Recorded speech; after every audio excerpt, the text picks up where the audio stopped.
수고하셨습니다.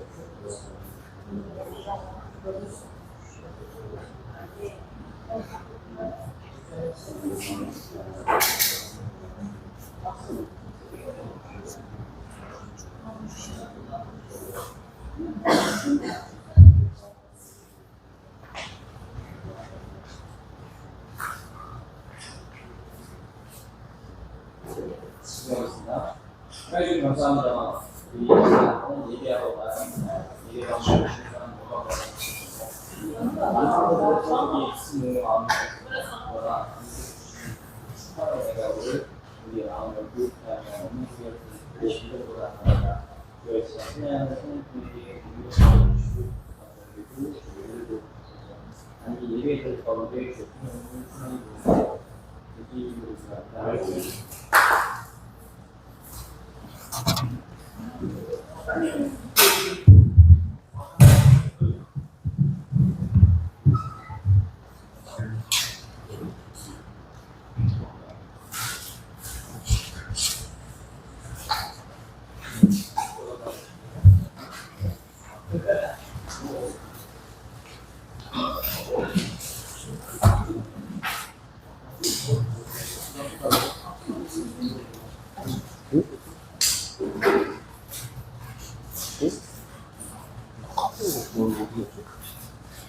올라가세요.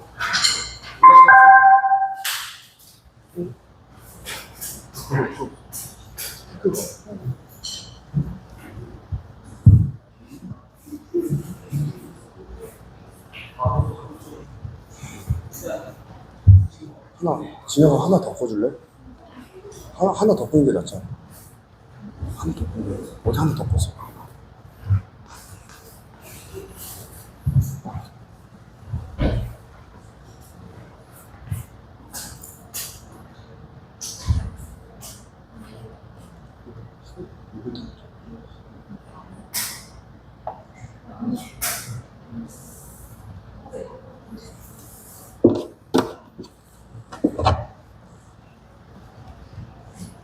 수련회 오신 여러분들을 환영합니다. 제가 기도함으로 오늘의 예배 시작하겠습니다. 하나님 아버지 감사합니다. 이번 집에 저기 예배드리러 나왔습니다. 오늘 이 2박 3일간의 수련회를 하며 이곳에 주님께서 우리에게 맡기신 영원한 하나님 나라를 이루게 할 것이라고 믿습니다. 우리가 여기서 예배하는 동안, 섬기는 동안에 하나님이 우리와 함께 하시고 우리의 삶을 인도하심을 믿으며 나가는 우리 모든 시간이 될 수 있도록 축복하여 주시옵소서. 감사드립니다. 예수님으로 기도드렸습니다. 아멘.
영광의 박수 올려주시다.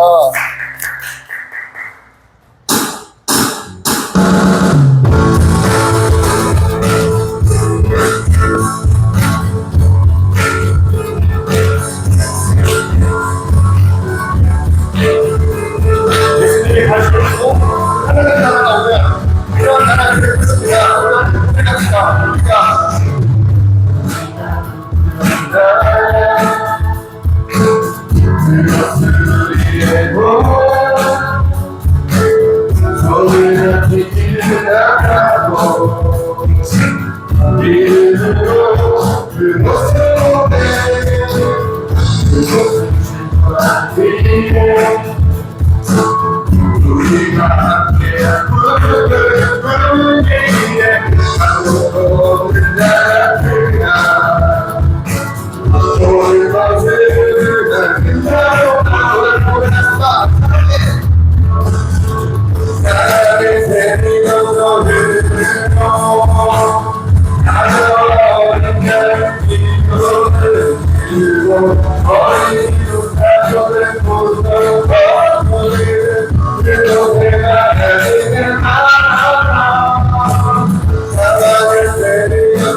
길로 그곳을 보내야 돼 그곳을 즐거워야 우리가 그냥 꿈을 꾸기에 아무것도 없는 자가들아 모든 것을 가진 서로가 그렇습니다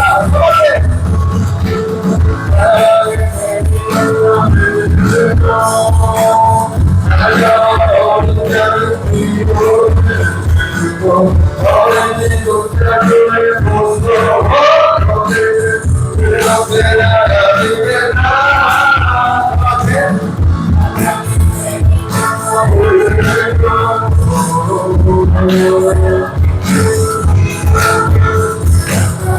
어린 곳들을 보소 그렇게 나가리겠다 나를 속도다 나를 속도리라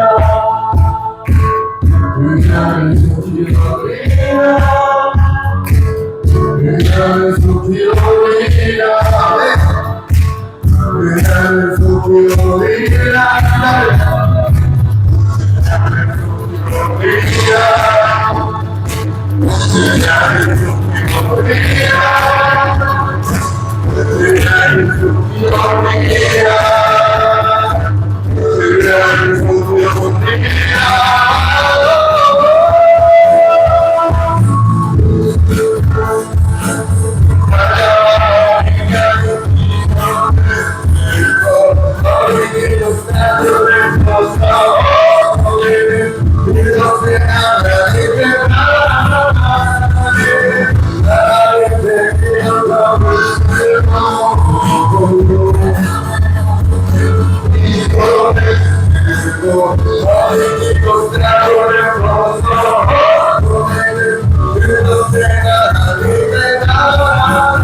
우리가 예배를 하나님의 나라가 되는 것입니다.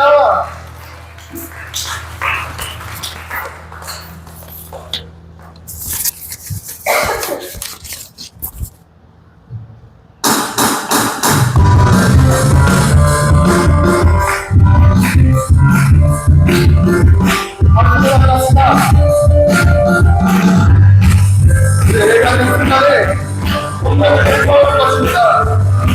우리가 시간이 여기 나타나 모든 것이 일어날 수 있게 되죠. 선한 것이 선한 것이 일어나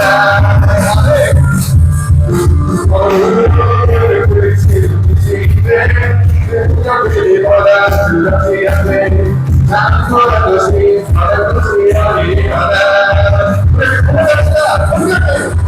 우리는 달려의 소명의 불꽃이 나네 우리는 달려의 소명의 불꽃이 나네 우리는 달려의 빛이 정답이 위해 나에게 불꽃 사랑해 주의가 여기를 달려해 꿈을 나갔습니다. 줄게 원년들이가 시간이 나니가 따라 모든 것이 일어날 수 있게 해줘 찬송의 것이 부를 것이 일어나네 오늘을 부르심에 여기 바라 그렇게 하네 찬송의 것이 부를 것이 일어나 우리 함께 찬양합니다. 오늘을 달려오는 소명의 불꽃이 나네 오늘은 달려주리라 우리의 나네 우리의 나를 나네 우리 최고가 비리네 나에게 불꽃 전하네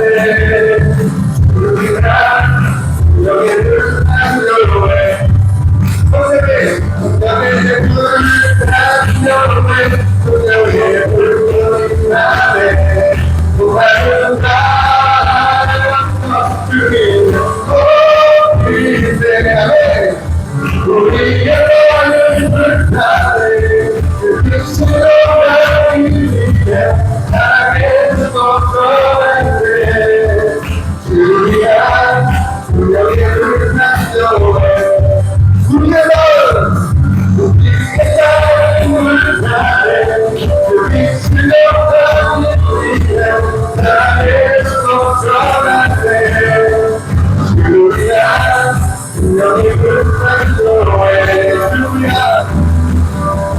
주야 주님의 불난 교회 누구 있습니까? 미친 받았습니다.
예수님과 같은 비전을 주셨습니다. 함께 고백하는 마음 합시다. 이곳 앞에 모였네 함께 주를 찬양하며 하나님의 사랑 그 안을 주셨네 그의 피로 우리도 말하네 십자가를 십자가에서 손을 씻는 사랑 만나지 못하게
하나님께서 우리에게 사랑 주셨습니다. 하나님의 사랑 그 안을 주셨네 그의 피로 구원하네 십자가에서 쏟으신 십자가에서 쏟으신 사랑 하나씩 나를 만나와줬소 만나와줬소 내 손가락에서 구원받고 주여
이곳에 임하신 이곳에 임하신 하나님 나라 가난한 마음으로 바라보리라 먼저 그가 뜻하며 나의 삶들이 주님이 맡기신 주님이 맡기신 하나님 나라 그의 은혜로 바라보리라 하늘의 뜻이 이 땅 가운데 완성될 그날까지 믿음나요 믿음나요 그 위에 서리라 하나님의 나라를 무너지지 않으리 믿음나요 그 나라 세워가리라 주님 보너신 때가 이곳에 임하신 하나님 나라 강한 마음으로 바라보리라 먼저 그 나라 뜻 구하며 나의 삶들이 주님이 맡기신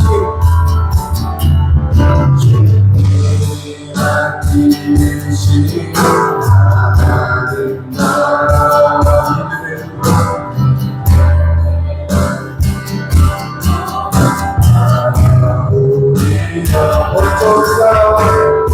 하늘의 뜻이 내 땅 나를 완성해 완성되기를 그리스도 것이다 믿음하여 주의 손가락 하나님의 나라를 불러주시는 믿음하며 우리가 불러주시니까 세워가리라 모두 신을 믿음하여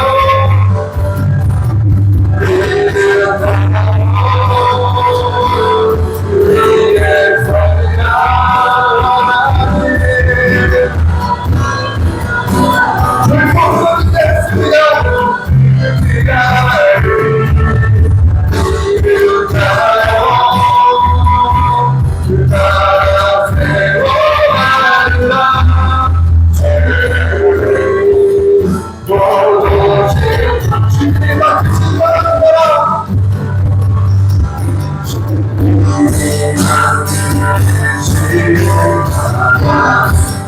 주님이 우리에게 하나님 나라를 만들었습니다. 그 하나님 나라를 전파하는 내용입니다.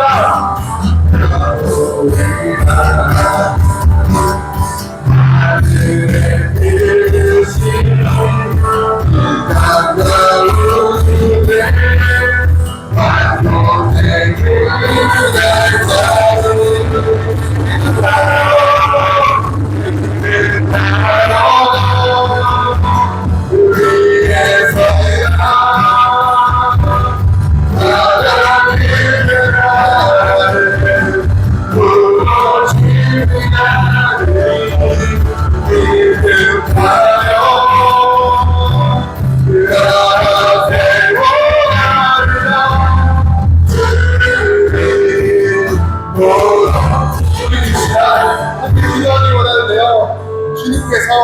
우리에게 하나님 나라를 맡기셨습니다. 주님께서 그 영원한 유업을 우리에게 맡기셨습니다. 우리가 주님 다시 오실 그날까지 그 하나님 나라를 전파하게 하여 주시옵소서.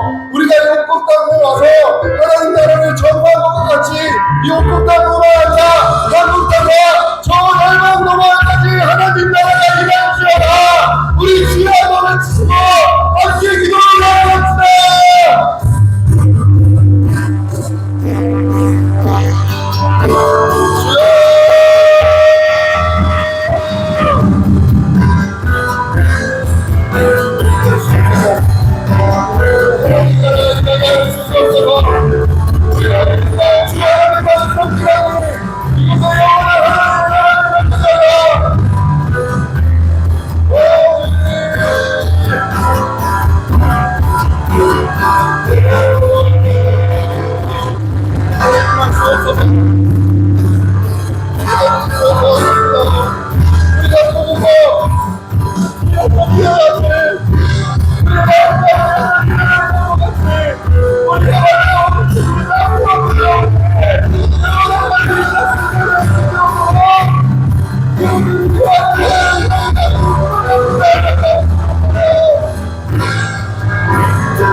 비록 부족하면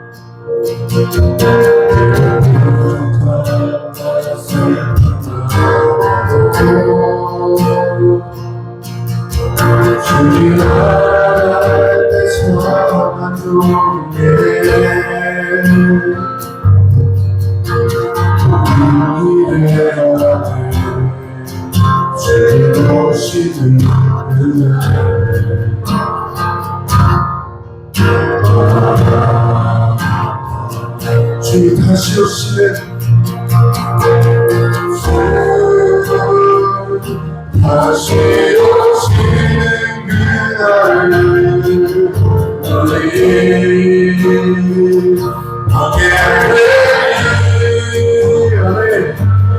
모든 나라와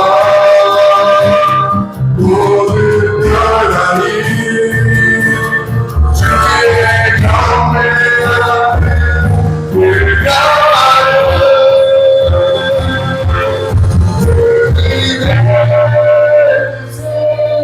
하늘에 이루어지는 이 땅에 이루어지는 그 나라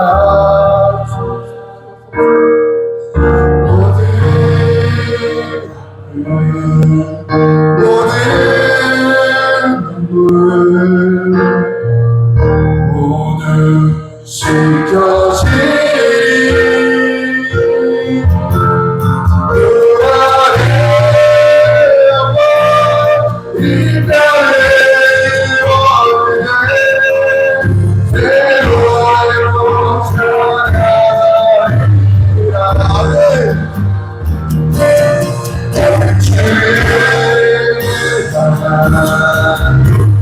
주의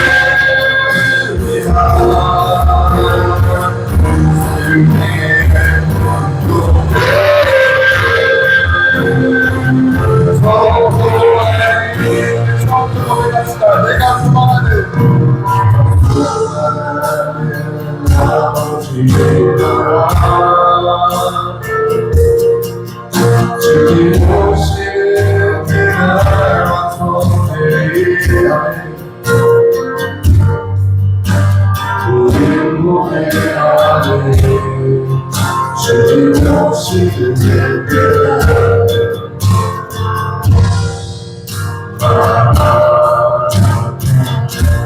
다시 오시네 주 다시 오시는 그날을 우리 보게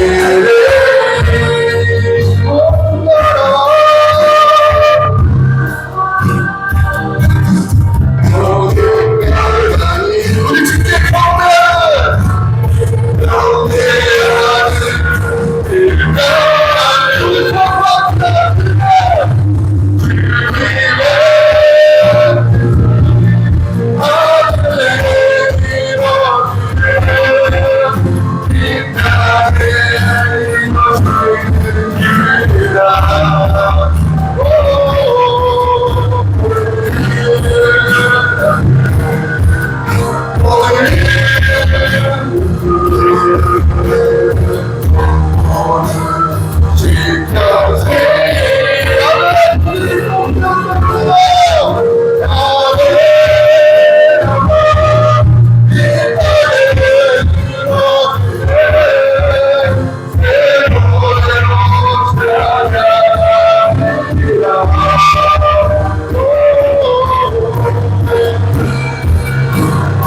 Oh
감사합니다. 오늘 이 밤 우리가 하나님의 영광을, 하나님 나라를, 주님 주실 성령을 기대하며 시간 예배하게 하시니 감사를 드립니다.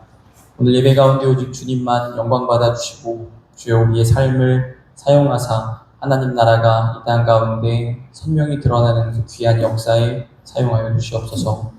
아버지, 우리가 하나님의 통치를 우리의 삶에 가득 충만히 받아들이고 우리로 말미암아 세상에 하나님 알지 못하는 이들에게, 그 사랑의 법을 알지 못하는 이들에게 담대히 그 나라 전하기를 원합니다. 그 나라가 이미 시작되었고 이미 역사 가운데 임하였으며 우리를 통해 선명히 드러난다는 것을 주를 알지 못하는 이들에게, 그 나라를 거절하고 부정하는 이들에게, 하나님을 떠난 알지 못하는 모든 이들에게 담대히 전하기를 소망합니다. 주여, 이 시간 우리에게 성령의 충만함을 허락하사 그 나라를 바로 보게 하시고 믿음으로 말미암아 그 나라를 살아가게 해주시옵소서. 우리부터 그 나라 살아감으로 말미암아 하나님 주시는 그 충만한 평화를, 평강을, 그 샬롬을 우리가 삶 가운데 누리며 이 땅에 전하게 해주시옵소서. 우리의 주인 되신 영원한 왕이신 예수 그리스도 이름으로 기도합니다. 아멘.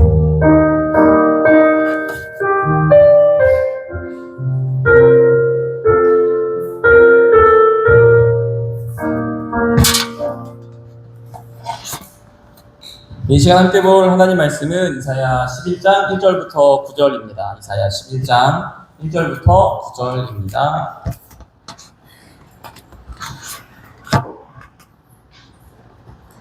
이사야 11장 1절부터 9절, 제가 가진 성경으로는 구약 980쪽에 위치해 있습니다.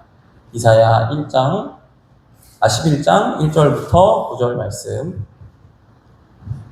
네, 제가 한 절, 여러분이 한 절 읽고요. 우리 마지막 절은 한 목소리로 읽어보도록 하겠습니다. 다 찾으셨죠? 제가 먼저 읽겠습니다. 이새의 줄기에서 한 싹이 나며 그 뿌리에서 한 가지가 나서 결실할 것이요. 그의 여호와의 영광, 지혜와 충만의 지식과 여호와를 경외하는 능이 강림하시니 그가 여호와를 경외함으로 즐거움을 삼을 것이며 그의 눈에 보이는 대로 심판하지 아니하며 그의 귀에 들리는 대로 판단하지 아니하며 공의로 가난한 자를 심판하며 중심으로 세상의 중심한 자를 하시며 그의 이름으로 모세를 하시며 그의 주의 이름으로 안내하실 것이며 공의로 그의 허리띠를 삼으며 성실로 그의 몸의 띠를 삼으리라. 그의 이가 남은 영광 주의 이름으로 또 영원한 은수와 함께 있으며 성화지와 원수자와 자신승이 함께 있어 암소와 곰이 함께 먹으며 그것들의 새끼가 함께 엎드리며 사자가 소처럼 풀을 먹을 것이며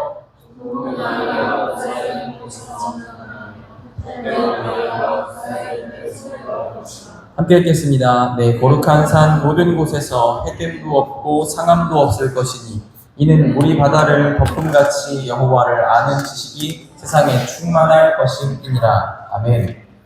네, 우리 조금 더 번역이 쉬운 우리말 성경 번역으로 한 번 더 읽어보도록 하겠습니다.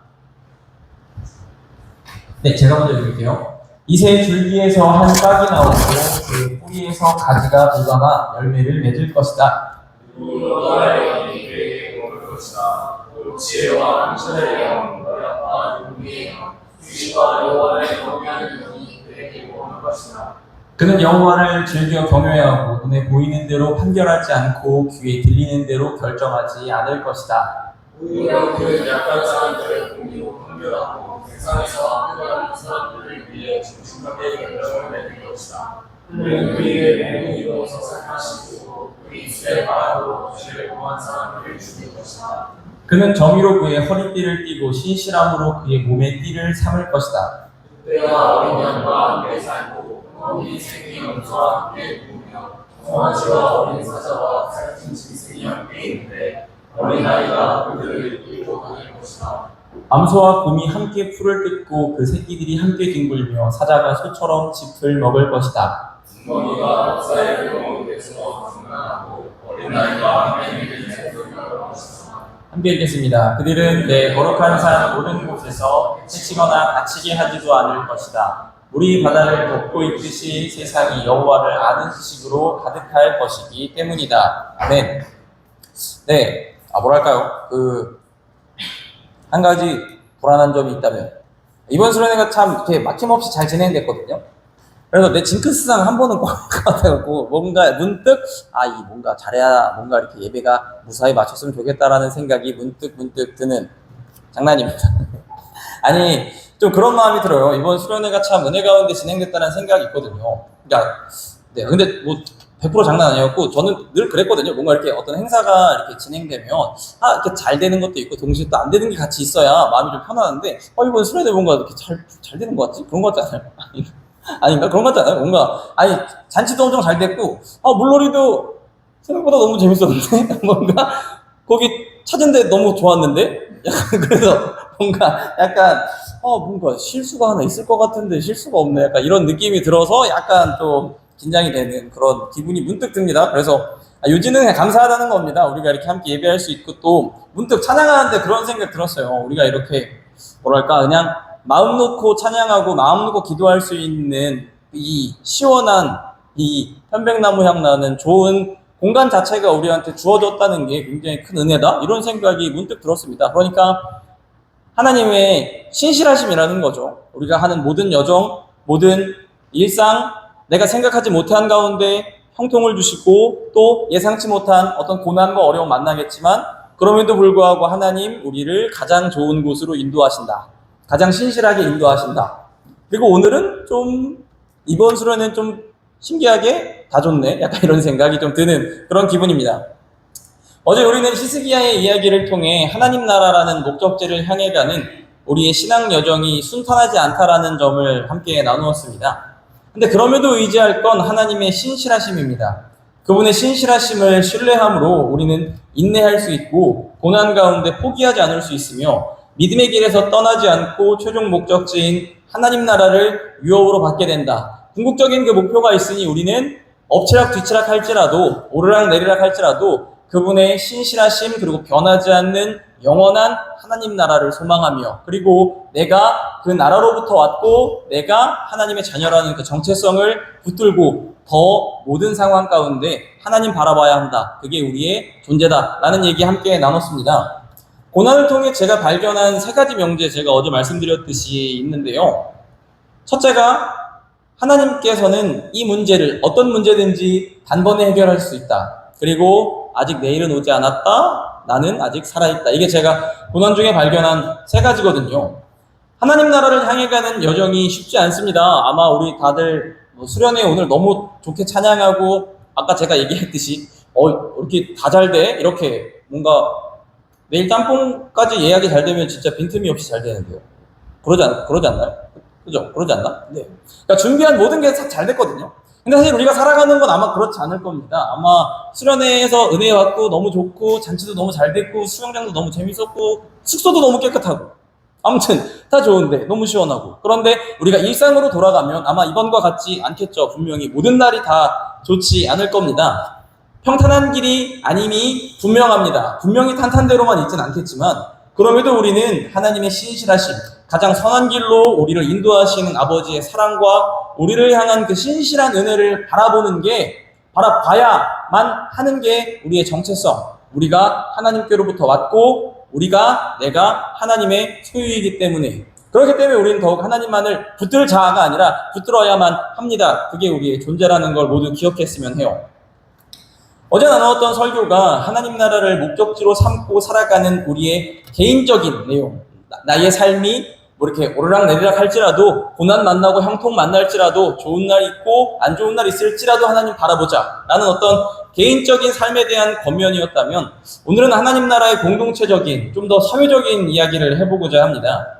기억해야 할 건 하나님을 믿는 일은 그분을 나의 하나님으로 고백하는 일이죠. 하나님이 나의 하나님, 나의 유일한 창조의 주님, 만유의 주인입니다를 고백하는 일인데 곧 내가 하나님 믿음으로 그분 앞에 서는 일이지만 믿음은 필연적으로 공동체를 형성합니다. 하나님 나의 하나님입니다라고 고백하지만 내가 하나님 믿게 되는 그 순간 나와 하나님과의 1대1 관계 가운데 내가 하나님의 자녀로 구원받은 하나님 나라 백성으로 거듭나지만 필연적으로 공동체를 형성하게 된다는 겁니다. 그 이유는 앞서 고백했듯이 하나님이 천지의 창조주고 만유의 주님이시기 때문입니다. 주님이 창조한 만유 안에 주님이 창조하신 모든 생명 가운데 내가 있는 것이니 나의 하나님이 곧 너의 하나님이 되고 우리의 하나님이시며 모든 생명의 예배를 받아야 할 분이 바로 하나님이기에 우리는 하나님을 믿게 되면 필연적으로 나만 잘 살면 될 게 아니라 우리 하나님, 우리 공동체, 우리는 어떻게 모두가 모든 생명이 하나님 예배하게 할까 하는 그 공동체적인 관점을 가지게 됩니다. 그리고 우리가 반복적으로 고백하는 하나님 나라의 개념, 간과된 내용이 하나 있다면 나라는 당연한 얘기지만 결코 홀로 존재하지 않는다는 겁니다. 흔히들 얘기하는 국가의 세 가지 요소 혹시 다들 아시죠? 뭐라고? 법이요? 좋았다. 여기서 내가 깜짝 놀랐잖아. 이건 법이라니 중요하지만 국가의 세 가지 요소, 영토, 국민, 주권을 생각해 보더라도 나라는 결코 혼자 존재할 수 없다는 거죠. 그렇기에 우리에게 믿음의 연합은 필수적이고 나아가 하나님 나라를 이 땅에 드러내는 일은 결코 혼자 할 수 없습니다. 거듭난 개인이 모여 이룬 공동체, 그 공동체가 세상의 가치관과 세속의 물결을 거슬러 하나님 나라, 곧 그분의 통치를 이 땅에 드러내게 됩니다.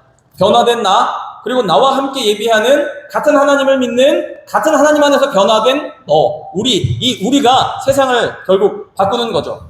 이 시간 이 땅 가운데 임하시는 하나님 나라를 소망하며 그 나라를 드러낼 하나님의 사람으로 우리 한 명 한 명의 변화가 일어났으면 합니다. 그리고 그 변화된 한 명 한 명 그렇게 모인 우리 안에 하나님 나라가 임하고 나아가 우리를 통해 세상 곳곳에 하나님의 통치가 임하길 소망합니다. 여러분을 통해, 나를 통해 내가 선 자리에 나와 너가 선 그 공간보다 넓은, 혼자 있을 때보다 더 넓은 면적, 넓은 많은 시간, 많은 사람들 사이에 나를 통해 넘어서 우리를 통해 그 나라가 임하게 되길 말이죠. 말씀 가운데 들어갈 텐데요. 그 전에 한 가지 뭔가 예화로 말씀드리고 싶은 게 있습니다.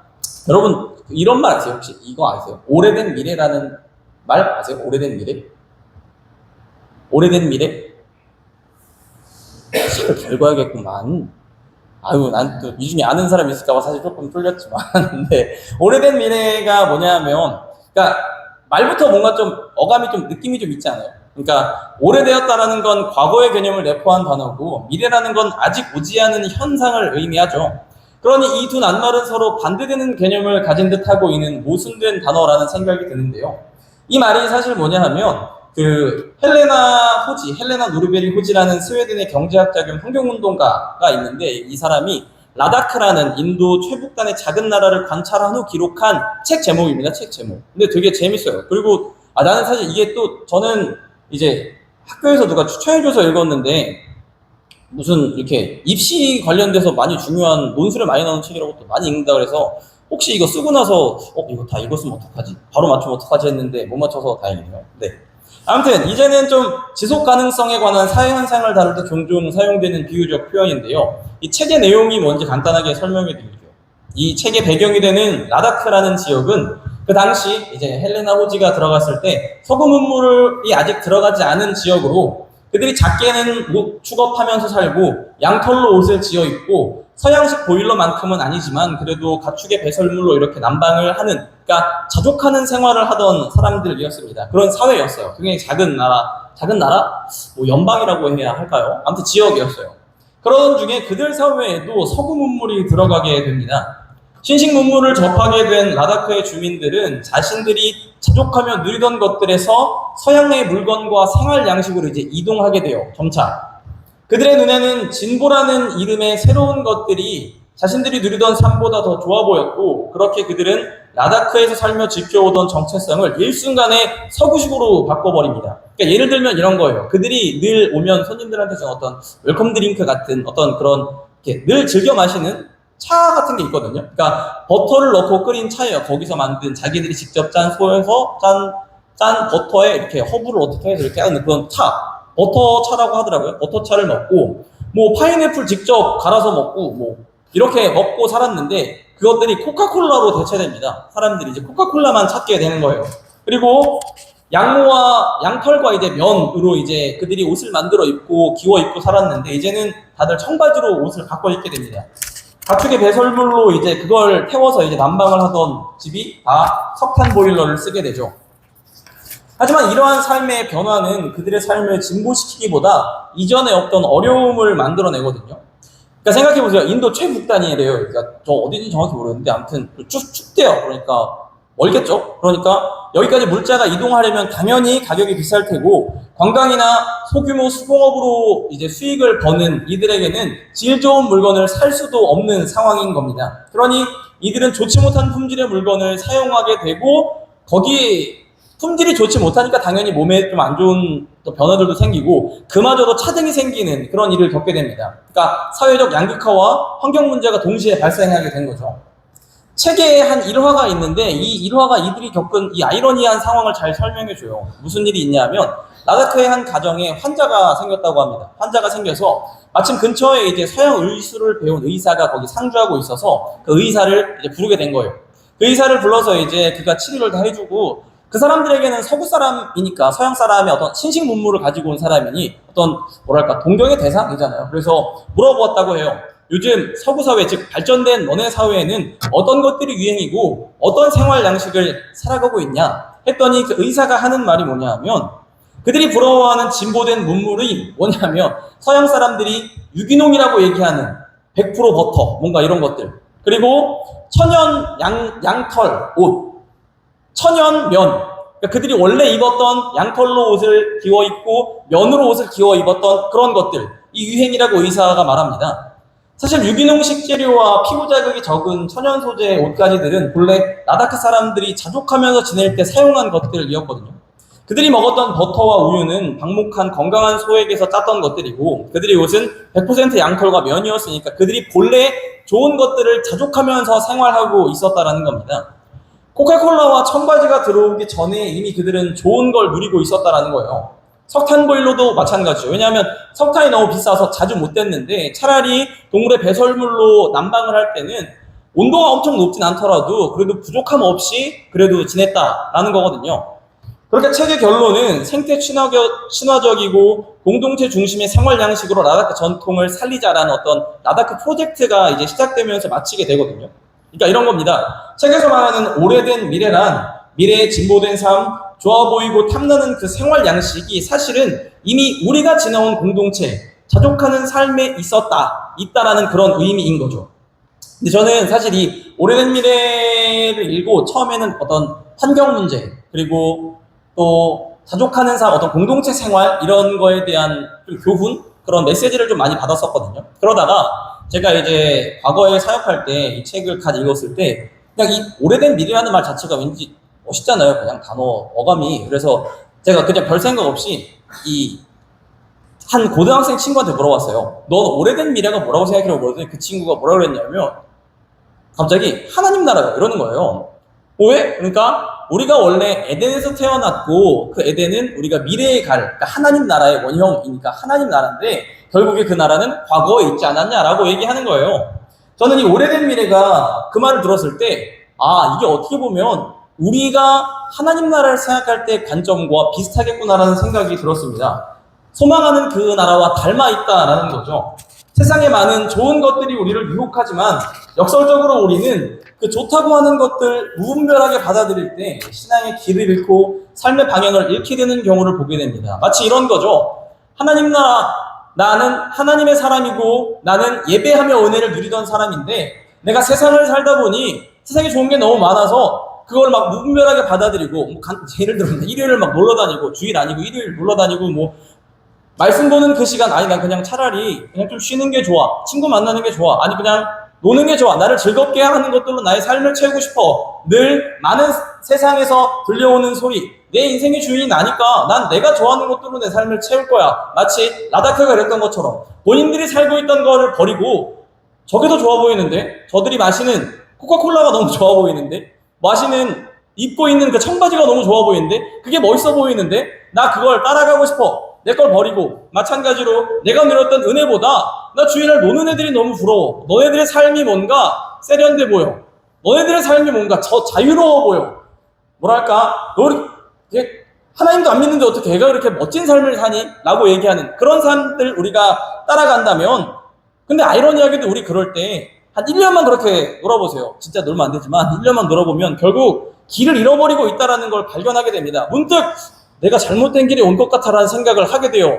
내 인생을 내가 찾겠다고 내가 스스로 발버둥치며 좋은 거 하고 뭐 모임 가고 동호회 가고, 동호회 나쁘다는 거 아니에요. 모임이 나쁘다는 거 아니에요. 근데 예배보다 그런 것들을 더 우선시 여기며 나는 나를 행복하게 하는 것들을 내가 찾을 거야 라고 얘기하며, 내가 원하는 것들, 내가 가장 잘한다고 생각하니까, 나는 내가 주인이니까 내가 원하는 것들 그렇게 찾아갔을 때, 그렇게 살고 살다 보니 문득 돌아보면 우리 분명히 길을 잃어버린 자신을 발견하게 됩니다. 또한 세상은 더 나은 삶을 위해 가져야 할 많은 것들을 말하지만, 우리가 소망하는 하나님 나라는 무언가를 가지고 얻는다고 해서 혹 내가 더 나은 사람이 되거나 소위 더 뛰어난 스펙으로 올라간다고 해서 갈 수 있는 건 아니거든요. 세상이 말하기를 넌 이걸 가져야 좋은 삶을 살게 될 거야, 이런 거 많이 하죠. 사실 저는 아시다시피 30대 중반을 지나고 있으면서 30대 중반이면 이만큼은 모아야 되고 이런 얘기 하거든요. 30대 중반이면 이만큼은 모아야 되고, 뭐 결혼은 요즘에 다 늦게 하니까 사실 제 밖에 친구들은 결혼 안 했거든요. 목사님 친구들만 결혼했지. 그러니까 결혼은 크게 문제가 없는데, 뭐 이만큼은 가져야 돼, 이만큼은 벌어야 돼, 뭐 이런 얘기 합니다. 저한테 얘기해요. 너 언제까지 학교만 다닐래? 이런 얘기 합니다. 그러니까 그게 더 좋아 보이는 거 따라서 그래, 그럼 나도 이제라도 그 길을 따라서, 너희들이 가는 그 길을 따라서 너네들이 얻는 것들을 나도 내 주머니에 채워야 할 것 같아 라고 살아간다면, 우리는 마치 라다크 주민들이 그랬던 것처럼 본인들이 가지고 있었던 가장 좋은 걸 잃어버리게 됩니다. 우리식으로 하자면 하나님이 주시는 무엇과도 바꿀 수 없는 은혜를 잃어버리게 되는 거죠. 때때로 세상에 하나님 없이 사는 그런 모습, 그런 삶이 좋아 보일 수는 있으나 참된 가치, 가장 좋은 건 이미 여러분들이 경험했고 여러분들 안에 있으며 여기 있습니다. 여기. 우리가 이걸 믿고 따라야 하는 거고, 어제 반복해서 얘기했듯이 그게 우리의 정체성이라는 겁니다. 하나님의 통치가 완전히 임하는 평화의 그 나라를 어찌 보면 아까 얘기했듯이 과거에 있다가도 할 수 있어요. 그러니까 신학적으로 또 하나님 나라의 원형은 창세기에 기록된 에덴 동산의 모습이라고 할 수 있거든요. 그러니까 신약에서 하나님 나라를 가리키는 나누 표현들이에요. 창세기의 에덴 동산이 어떤 곳이었습니까? 하나님의 통치가 임하는 곳으로 인간은 하나님과 소통하며 그분의 뜻을 따르고 하나님이 지으신 피조물들 사이에 평화와 화평과 조화가 이루어지는 그런 나라였습니다. 무엇보다도 그 나라는 하나님이 친히 먹이시는 곳이니 그 안에는 시기와 다툼, 피 흘림, 어떤 차등이 없는 거죠. PPT 한번 보시겠어요? 창세기의 에덴 동산, 하나님이 먹이시는 나라라는 걸. 이거 아닌데?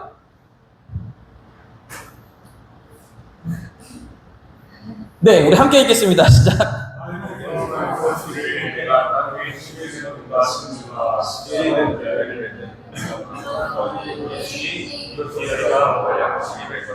네, 30절도요. 그리고 땅의 모든 짐승과 광준의 동물과 땅에 있는 동물들, 생명의 모든 동물에게 그냥 그가 먹여준다. 이 내오되소이다.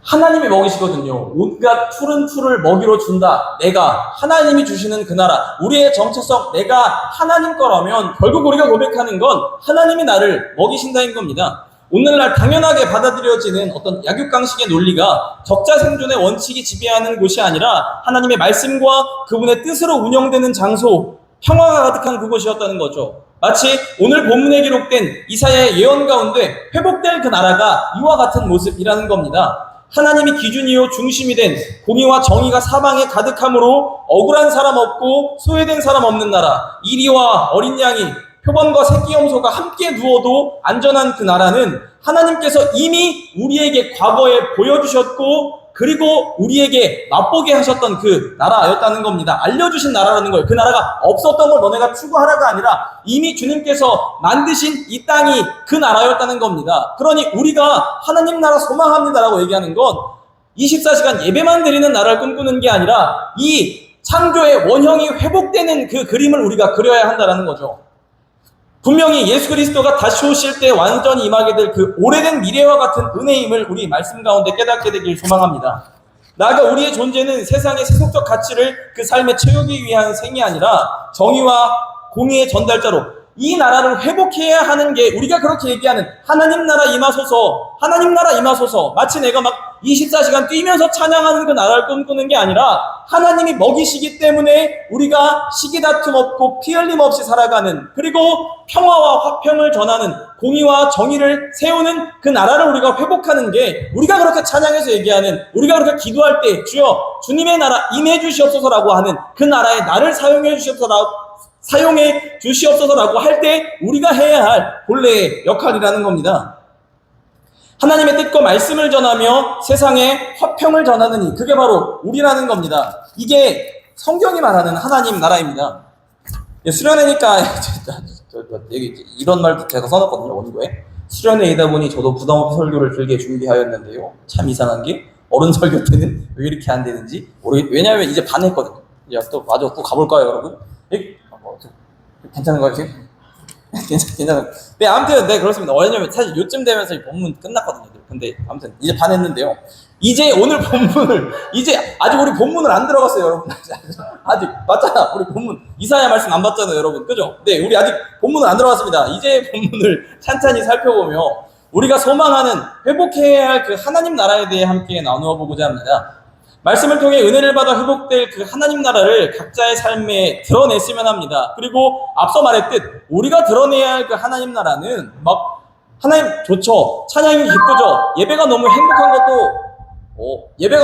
것도 맞습니다. 하지만 예배를 통해 내가 은혜 받은 건, 다시 말해 그렇게 성령의 능력을 받은 건 정의가 무너진 나라에 정의를 굳건히 세우게 하라는 하나님의 뜻입니다. 평화가 없는 나라에 우리 몸 던져서 평화를 세우라는 하나님 말씀입니다. 우리 이 소망 가지고, 이 사명 가지고 함께 나아갔으면 합니다. 이제 본문 들어가 볼 텐데요.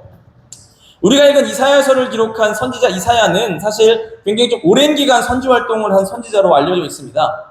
우시야, 요담, 아하스, 히스기야라는 4명의 왕을 보았던 인물로 이사야 6장에 기록되거든요. 그가 우시야 왕이 죽던 해 예언을 받았다라고 나오니, 그리고 36장에 이사야서 36장을 보면 히스기야가 이제 우리가 계속 다루었던 히스기야가 이제 아시리아의 사네립 왕한테 공격당할 때도 이사야가 이제 얘기를 해준단 말이에요. 하나님의 메시지를 전달한단 말이에요. 그러니까 우시야 죽던 때부터 히스기야, 사네립의 침공까지 놓고 보면 적어도 40년 이상은 이사야가 선지자 사역을 했다라는 인물로 우리가 알 수 있습니다. 근데 그 중에는 이제 오늘 본문의 배경이 되는 아하스 왕의 통치 시기에 대해서만 간단하게 알아보고자 하는데요.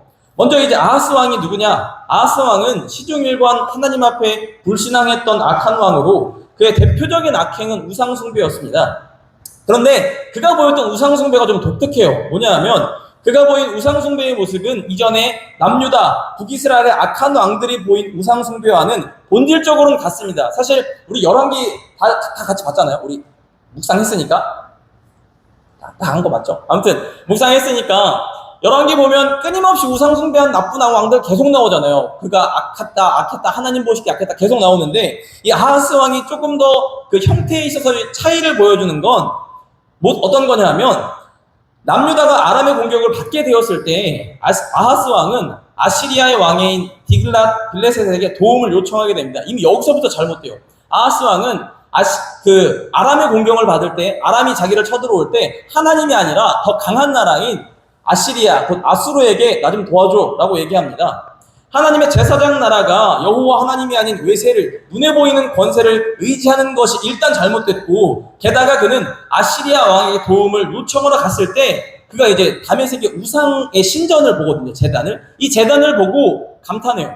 그러니까 내가 아시리아 왕한테 나 좀 도와줘요 하고 봤더니 그 아시리아 왕이 다메섹의 어떤 우상 제단 앞에 이렇게 있는데, 그 우상의 제단이 너무 멋있어 보였나 봐요. 그러니까 뭔가 좀 본인들이 여호와 하나님께 예배드렸던 그 제단과 다르게 보였나 봐요. 그래서 그런지 그가 그 모습을 보고 감탄하며 성전의 제단을 이거랑 똑같은 모형으로 바꾸게 됩니다. 게다가 그 제단에서 직접 제사까지 지내요. 그냥 그걸 냅둔 게 아니라. 그리고 원래 하나님 예배하던 그 제단은 다른 쪽으로 치우게 됩니다. 그러면서 하는 말이, 내가 하나님 찾을 땐 여기 갈 거고 여호와의 성전인데도 불구하고 아시리아의 왕이 믿는 그 신이 더 대단하고 좋아 보이니 나도 그거 따라갈 거야 라고 얘기하게 됩니다.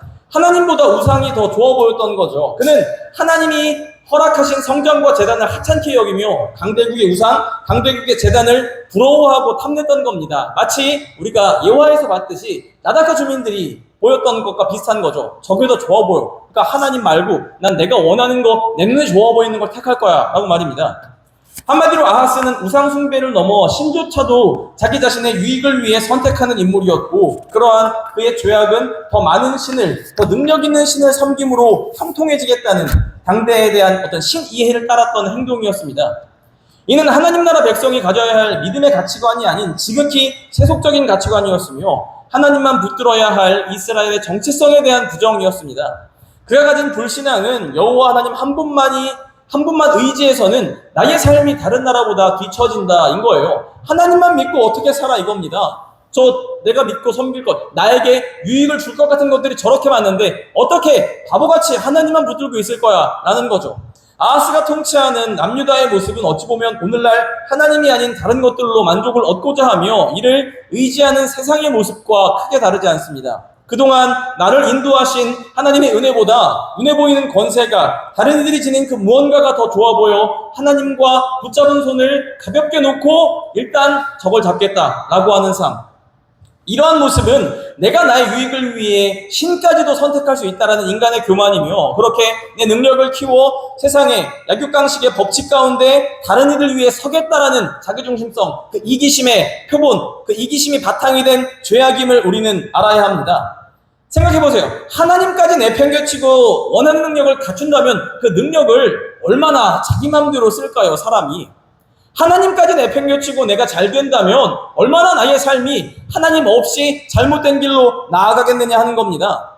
근데 하나님 나라는 우리가 그렇게 찬양 가운데 얘기하는, 우리가 그렇게 고백하고 기도하는 그 나라는 이러한 세속적 가치관을 모두 거부합니다. 하나님 나라는 단순히 나 홀로 믿음을 잘 지킨다고 해서 어떤 개인적인 평안, 내 마음 가운데 이루어지는 그런 나라가 아니라 나라가 등장하는 그 일은 생각해보세요. 나라라는 건 필연적으로 앞전에 있었던 나라를 밀어내야만 등장할 수 있는 거거든요. 예를 들어 제가 한국산 잘 모르지만 조선이 등장할 땐 필연적으로 고려가 밀려나게 됩니다.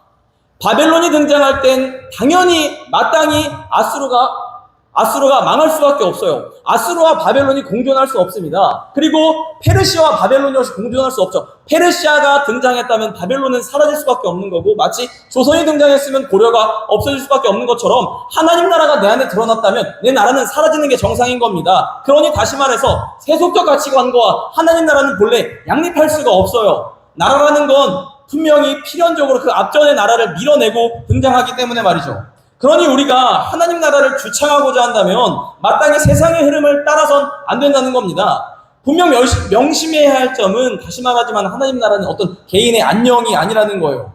이 자리에 모인 우리는, 그 나라를 소망하며 모인 우리는 세상과 다른 모양을 추구해야 합니다. 내가 주님 나라 임하소서라고 외치는 그 말이 무엇을 의미하는지, 성경이 뭘 말하는지 우리가 다시금 깨닫고 진정으로 그 나라를 추구해야 한다는 겁니다. 하나님 나라 주시옵소서라고 기도하고 주님 내 마음에 평안을 주세요, 걱정이 사라지게 해주세요라고 기도한다면 그건 하나님 나라를 외친 게 아닙니다. 나의 삶을 하나님 나라를 위해 바치겠습니다 라고 해놓고 주님 나의 삶이 좀 안정적이었으면 좋겠습니다 라고 한다면 그건 하나님 나라를 외친 게 아니라는 거죠. 곧 사랑과 화평으로 나의 높아짐이 아닌 이리와 어린 양이 함께 누울 수 있는, 어린 양도 편안하게 누울 수 있는 그 나라를 위해 내가 무엇을 할 수 있을까, 이걸 고민해야 우리가 하나님 나라를 살아간다라고 하는 겁니다. 그러니까 필연적으로 나라는 사회적일 수밖에 없는 거죠. 다시 말하지만 하나님 나라 임하소서, 이곳에 임한 하나님 나라 우리 찬양하잖아요. 저도 되게 좋아하는 찬양이지만 그 찬양하면서 내 마음에 하나님 나라가 임해서 내 마음이 편안해졌어 라고 한다면 그건 어떻게 보면 하나님 나라를 임하게 한 게 아닙니다. 주님이 주시는 평안을 그저 바랬을 뿐이에요. 하나님 나라를 원했다면 오늘 본문의 말씀처럼 어떻게 세상에 이리 같은 사람과 어린 양같이 상처받는 사람이 있는데 그들이 함께 어린 양이 편안하게 누울 수 있는 그 나라를 만드는데 내가 무엇을 할 수 있을까?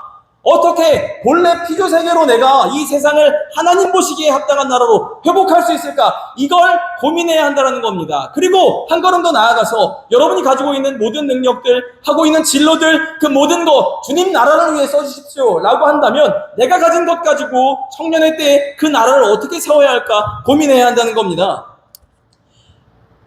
생각해보세요. 세상의 흐름에 하나님을 믿는 우리까지 동참한다면 이와 같은 무한 이기주의의 물결은 멈추기는커녕 더 큰 파도가 되어 결국 우리까지도 집어삼키게 됩니다. 그래서 청년들에게 도전합니다. 아하스가 그러하듯 세상이 그러했듯 나의 힘과 안위를 위해 아등바등 사는 게 우리 삶의 이유가 아닌 하나님 나라를 위해 살겠습니다. 이게 우리의 고백되기를 소망합니다. 세상에 다른 나라를 보여주는, 믿음으로 하나님 나라의 본을 보여주는 우리가 되었으면 해요. 그렇게 이사야는 지금과 크게 다르지 않은 당시의 상황 가운데 이 세 줄기에서 나올 싹으로 곧 다윗과 같은 인물을 소망하며 오늘 본문의 예언을 선포하거든요. 그러니까 다윗이 온다가 아니에요. 다윗과 같은 이가 온다거든요. 이게 되게 중요합니다. 왜냐하면 이미 기존에 있었던 다윗의 왕국 남유다는 멸망했기 때문에 다윗이 다시 오는 건 중요하지 않아요. 완전한 다윗과 같은 하나님의 말씀에 완전한 순종과 완전한 하나님의 뜻을 이룰 다윗과 같은 다윗이 보여준 본을 그보다 더 잘 따를 그 메시아를 기다리는 게 우리의 소망인 거거든요. 정의와 공의로 다스리시며 약자와 세상의 학자받는 자들을 돌보아 마치 이리와 어린 양이 함께 노는 그 평화의 나라를 가능하게 하게 할 그 왕 말입니다. 그리고 하나님 나라를 논할 때 가장 중요한 건, 자, 혹시 제가 기도할 때 좀 유심히 들었던 친구는 제가 얘기할 때 하나님 나라를 드러낸다라는 표현을 사용하거든요. 하나님 나라 오시옵소서라든지 하나님 나라를 세워가자라는 표현을 저는 잘 쓰지 않습니다. 하나님 나라를 드러내자라고 해요. 왜 하나님 나라를 드러내자라고 얘기하냐면 하나님 나라는 이미 시작됐기 때문이에요. 우리 말씀 볼까요? 마가복음 1장 15절입니다. 우리 함께 읽겠습니다. 시작.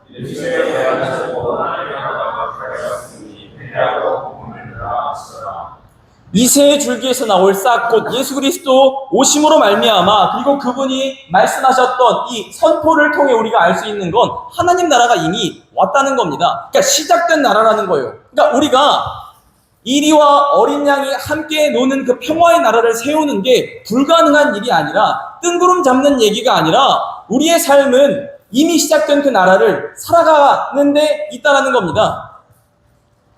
성경에 기록된 그분의 삶을 보면 오늘 이사야가 예언한 정의와 공의로 행해지는 판결과 철저히 약자의 편에 서신 분이었음을 우리가 알 수 있습니다. 그분이 그렇게 그 삶으로 말미암아 하나님 나라를 보여주셨거든요. 그러니까 없는 나라를 가져오는 게 아니라 이미 시작됐으나 아직 완성되지 않은 그 나라, 주님이 다시 오실 때 완성될 그 나라를 우리가 그 중간 단계에서 계속해서 이어가는 것. 그래서 제가 표현하기로 자꾸 하나님 나라를 드러내자라고 얘기하지 세우자가 아닙니다. 이미 세워졌어요. 이미 세워졌지만 아직 우리의 악함과 이기주의와 탐욕으로 인해 선명히 보이지 않는 그 나라를 우리가 드러내자, 나의 삶을 통해 드러내자라는 겁니다.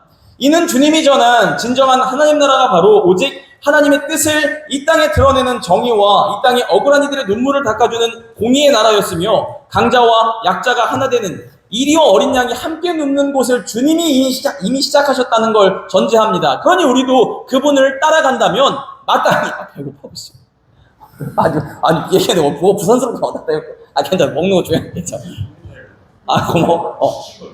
고마워 괜찮아. 아무튼 그 시작된 그 나라를 살아가는 게 중요하다라는 겁니다. 이게 달라요, 굉장히. 마치 우리가 이리와 어린 양이 어떻게 함께 눕는 나라를 만들어 그건 그냥 이상적인 얘기하는 거 아니야? 라고 얘기하는 게 아니라는 겁니다.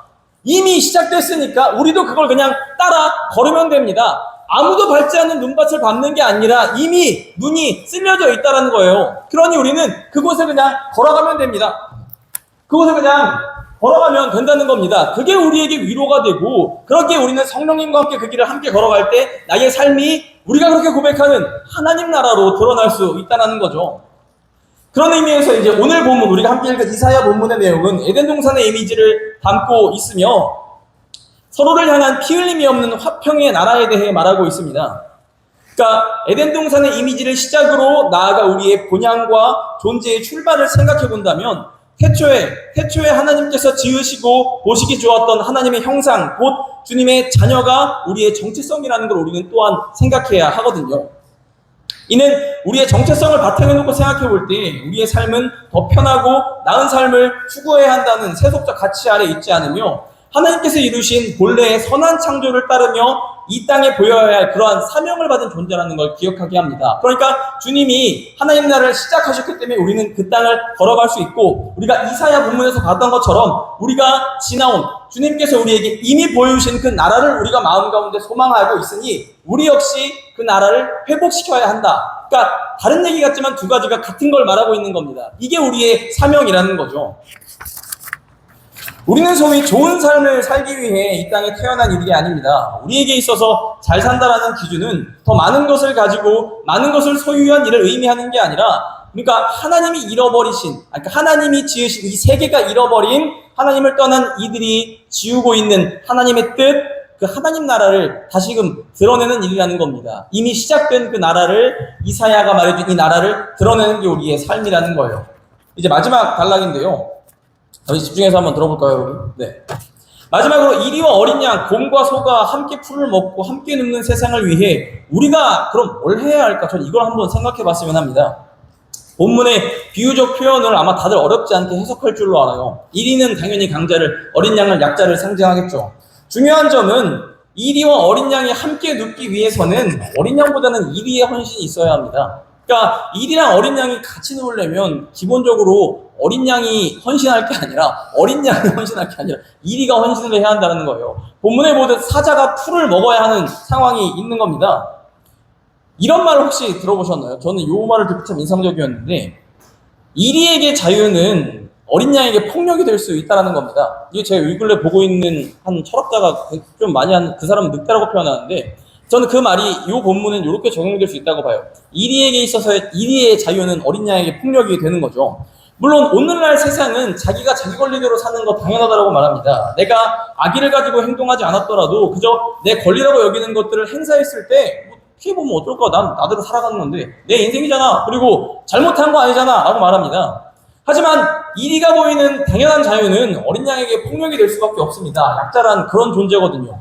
세상은 말합니다. 그냥 나는 가만히 있었다. 피해주지 않았다. 라고. 나는 누구에게 폭력을 행사한 적이 없고 그저 나로 있는데 뭐가 문제냐라고 말할 수 있지만 주님은 말씀하십니다. 가만히 있는 거, 당연한 권리와 마땅한 자유를 누리는 거 세상은 이를 두고 문제 삼지 않지만 주님은 우리에게 가만히 있지 말고 사랑을 실천하라고 말합니다. 그러니 우리가 세상을 살아갈 때 보여야 할 모습은, 전 이거 본문을 준비하다 갑자기 생각난다는데 그냥 기본적으로 친절함이라고 표현하고 싶어요.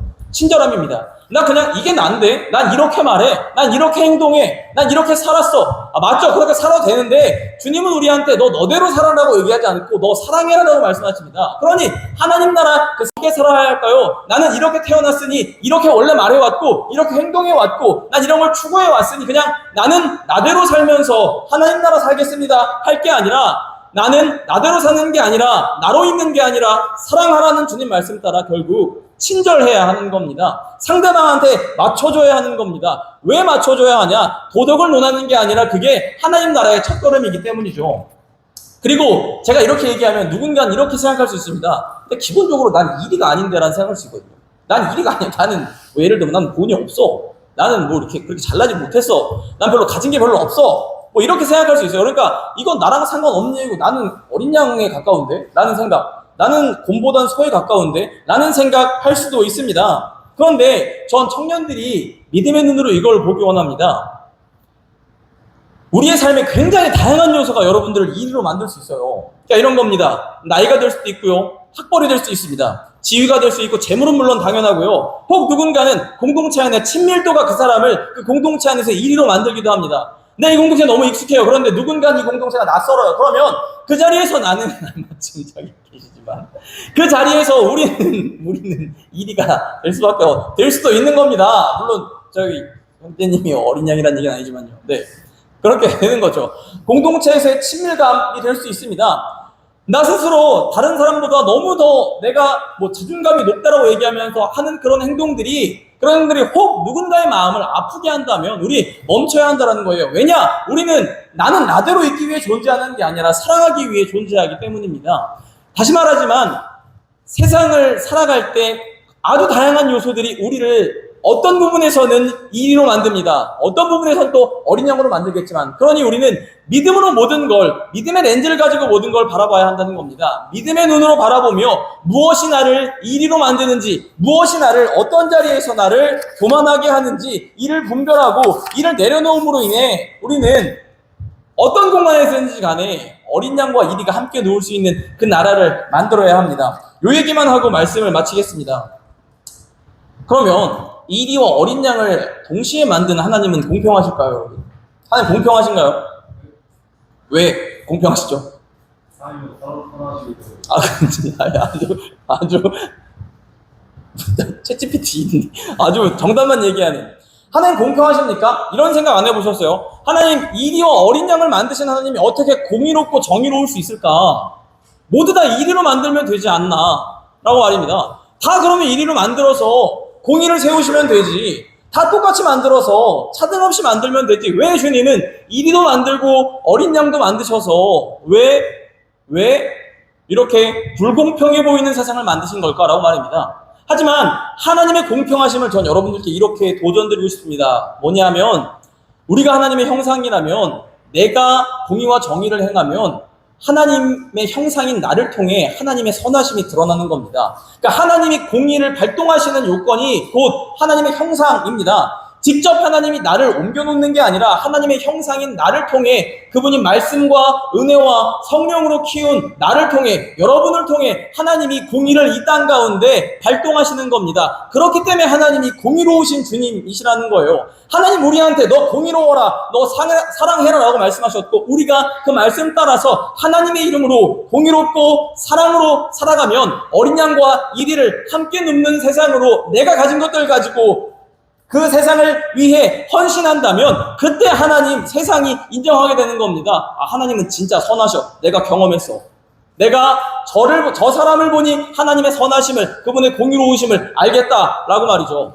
하나님의 공의로우심은 결국 우리를 통해 드러납니다. 그러니 하나님 나라 임하게 해주시옵소서라고 얘기하는, 하나님 나라 임하게 해주시옵소서라고 얘기하는 그 기도는 내가 그 나라를 위해 나아가겠다라는 걸 수반할 수밖에 없는 거죠. 오게 해주십시오라고 하고 나는 가만히 있는 게 아니라 그 나라가 구현되기 위해 주여 나에게 힘과 능력 주시옵소서. 어떤 힘과 능력이냐 하면 사랑할 수 있는 힘과 능력인 거죠. 헌신할 수 있는 힘과 능력인 겁니다. 우리가 하나님 나라를 외친다면 결국 우리는 믿음으로 나아가야 하는 겁니다. 하나님의 공평하심이 나를 통해 드러낼 수 있도록, 혹 내가 아직까지 내려놓지 못하고 아직까지 포기하지 못한 무언가가 있어서 주님의 공평하심이 나로 인해 드러나지 못하게 될 때 성령님 나를 붙드사 나를 도우사 그 사랑을 감당케 해주시옵소서라고 얘기하는 게, 그게 우리가 하나님 나라를 추구해야 하는 믿음이고 모습이라는 걸 모두 기억했으면 합니다. 이 시간 우리 함께 찬양하고 기도할 텐데요.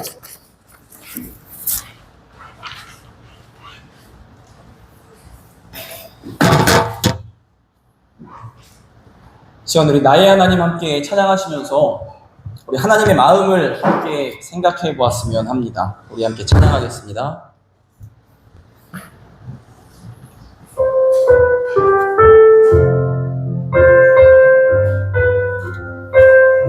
나의 사랑, 나의 사랑, 너는 어렵고 참 귀하다. 보석보다 귀하다. 내가 사랑스럽지 않을 때 너를 온전히 사랑하고 너와 함께하려 내가 원한노라. 주의 사랑 찬양합니다. 주의 사랑,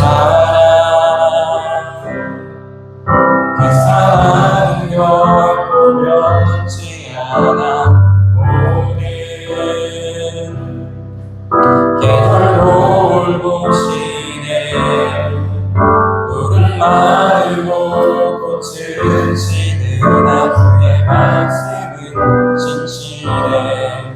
실수가 없으신 주만 바라라. 주님의 나라,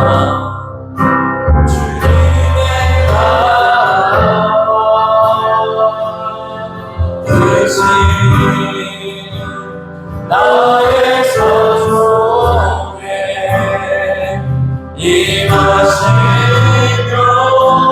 주님 알리는 주만 보기는 소망에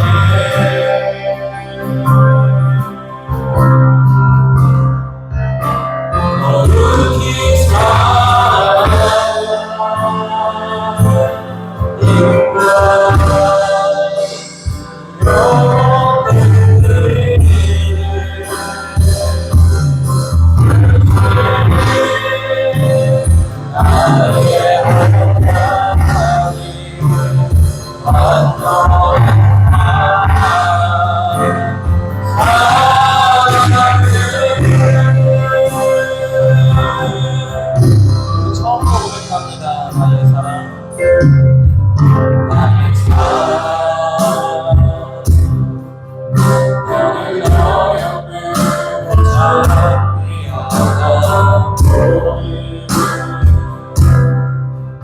무섭보다 귀하다 내가 사랑스럽지 않은데 너와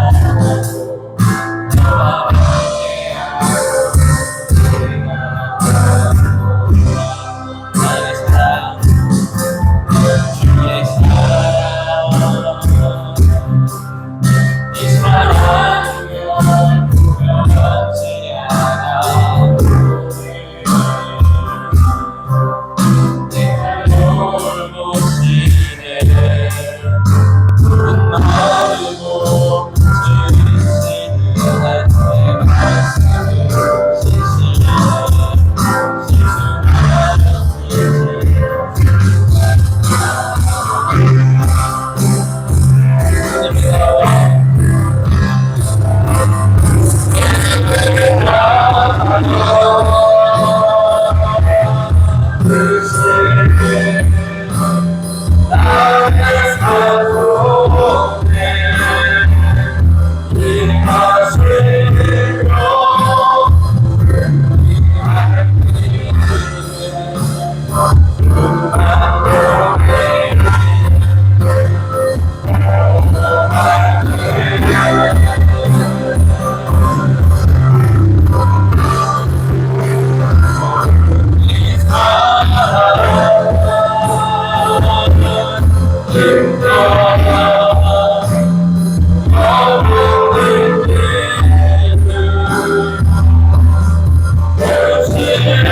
주님의 나라와 뜻이 나의 삶 가운데 임하길 원한다. 우리 한번 냉정하게 물어봅시다. 이 말 무슨 뜻인지 여러분 아십니까? 뭐라고 생각하십니까? 그동안 찬양하면서 뭘 생각합니까? 하나님 나라 임하소서 하고 내 마음이 좀 평안했으면 좋겠습니다 라고 한다면 이 찬양의 다음 가사를 보면 압니다. 거룩히 사는 삶은 나를 위한 삶이 아닙니다. 거룩은 필연적으로 골방에만 있는 게 아니거든요. 거룩한 삶은 하나님이 기뻐하시는 그 선한 삶은 결국 다른 사람의 관계 가운데 나를 통해 하나님의 통치가 임하는 일입니다. 생각해보세요. 하나님이 여러분 통치하시는데 이렇게 해라라고 할 때 뭘 가장 먼저 말씀하실까요? 하나님이 나를 다스린다면 내 마음 가운데 무엇을 심을까요? 우리 그거 기억해봤으면 합니다. 그러면 우리 제가 예전에 했던 말인데 우리는 하나님이 뭘 원하는지 어렴풋하게 다 알고 있습니다. 그걸 할 힘을 이 시간 주님이 주시는 겁니다. 우리가 오늘 예배 가운데 은혜 받고 기뻐하고 뛰고 소리치고 주여 외치고 아주 3번 외치고 4번 외치고 하는 모든 일들이 다 그냥 오늘 하루 내가 막 어떤 감정적 흥분에 취해갖고 너무 좋아한다 하는 게 아니라 내일 내가 살아갈 힘을 얻게 하는 그 작업인 겁니다. 오늘 이 은혜와 성령은 이걸 우리가 하나님 믿는 우리가 이걸 깨달아야 합니다. 오늘 내가 주님의 이름을 외쳤다면 내일 나의 삶이 달라져야 하는 거고 하나님 나라 임하게 하셔서 기도했다면 나를 통해 그 나라가 임해야 하는 겁니다. 시간이 간절히 기도합시다. 주여 진실로 나의 삶 가운데 하나님 나라 임하기를 원합니다. 나의 개인의 가만이 아니라 나를 통해 이 땅에 화평이 있게 해주셔서 그 사랑을 감당케 해주셔서 우리 간절한 마음으로 주님의 이름으로 기도하겠습니다.